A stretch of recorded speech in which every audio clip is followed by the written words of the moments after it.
ఇటువైపు junior NTR and Kalyan Ram, అటువైపు బాలకృష్ణ గారు, వీళ్ళిద్దరి మధ్య గ్యాప్ అనేది దాదాపు పూడ్చలేని స్థాయికి వెళ్ళిపోయింది అని సోషల్ మీడియాలో ప్రస్తుతం చర్చ జరుగుతూ ఉంది.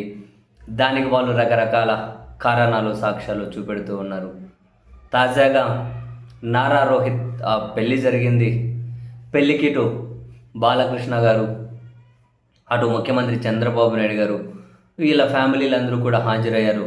కానీ అక్కడే కూడా జూనియర్ ఎన్టీఆర్ కానీ కళ్యాణ్ రామ్ కానీ వీళ్ళు హాజరవ్వలేదు అని, మరి వాళ్ళకి ఇన్విటేషన్ లేదా, లేక ఇన్విటేషన్ ఉన్నా కూడా హాజరవ్వలేదా అనే చర్చ సోషల్ మీడియాలో జరుగుతూ, పెళ్ళిళ్ళకు కూడా ఒకరి ఫ్యామిలీ మరొకరి ఫ్యామిలీ ఇళ్ళకు వెళ్ళడం లేదు అని మొన్నటికి మొన్న జూనియర్ ఎన్టీఆర్ వాళ్ళ బామర్ది నార్నె నితిన్ ఉన్నారు కదా, ఆ నార్నె నితిన్ పెళ్ళి జరిగితే ఆ నార్నె కుటుంబంతో చంద్రబాబు నాయుడు గారికి యాక్చువల్గా బంధుత్వం ఉన్నా కూడా చంద్రబాబు గారు కూడా పెళ్ళికి వెళ్ళలేదు అని, బాలకృష్ణ గారు వీళ్ళ ఫ్యామిలీ ఎవరు వెళ్ళలేదు అని, ఇప్పుడు నారా రోహిత్ పెళ్ళికేమో అటు జూనియర్ ఎన్టీఆర్ కళ్యాణ్ రామ్ వీళ్ళెవరూ రాలేదు.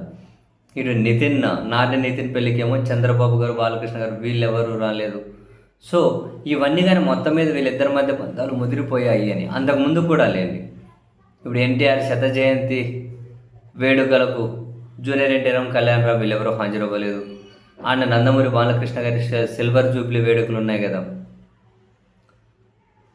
దానికి వీళ్ళెవరూ హాజరవ్వలేదు, వీళ్ళని పిలవలేదు, లేకుంటే హాజరవ్వలేదు.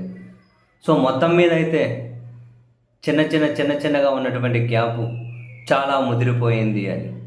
అండ్ సోషల్ మీడియాలో కూడా ఇటు తెలుగుదేశం పార్టీ వాళ్ళ సోషల్ మీడియా జూనియర్ ఎన్టీఆర్ని టార్గెట్ చేస్తుంది. కొందరు తెలుగుదేశం పార్టీ ఎమ్మెల్యేలు కూడా పెద్ద ఎత్తున టార్గెట్ చేస్తూ ఉన్నారు. అండ్ అటు జూనియర్ ఎన్టీఆర్ ఫ్యాన్స్ కూడా చాలా గుర్రుగానే ఉన్నారు. వెరసి మొత్తం మీద ఇంకెవరైనా పెద్దలు మధ్యలో ఎంటర్ అయ్యి ఇద్దరిని ఒక రకమైనటువంటి మనస్పర్ధలు పోగొట్టే ప్రయత్నం చేయకపోతే వీళ్ళిద్దరి మధ్య గ్యాప్ అయితే ఇప్పటికిప్పుడు తగ్గేటట్లు లేదు అని నందమూరి అభిమానులే, ఇటు బాలకృష్ణ గారికి మద్దతు ఇచ్చేవాళ్ళు కావచ్చు, లేదా అటు జూనియర్ ఎన్టీఆర్కి మద్దతు ఇచ్చేవాళ్ళు కావచ్చు, ఈయన ఫ్యాన్స్ లేకుంటే ఆయన ఫ్యాన్స్, వీళ్ళే సోషల్ మీడియాలో మాట్లాడుకుంటూ ఉన్నారు.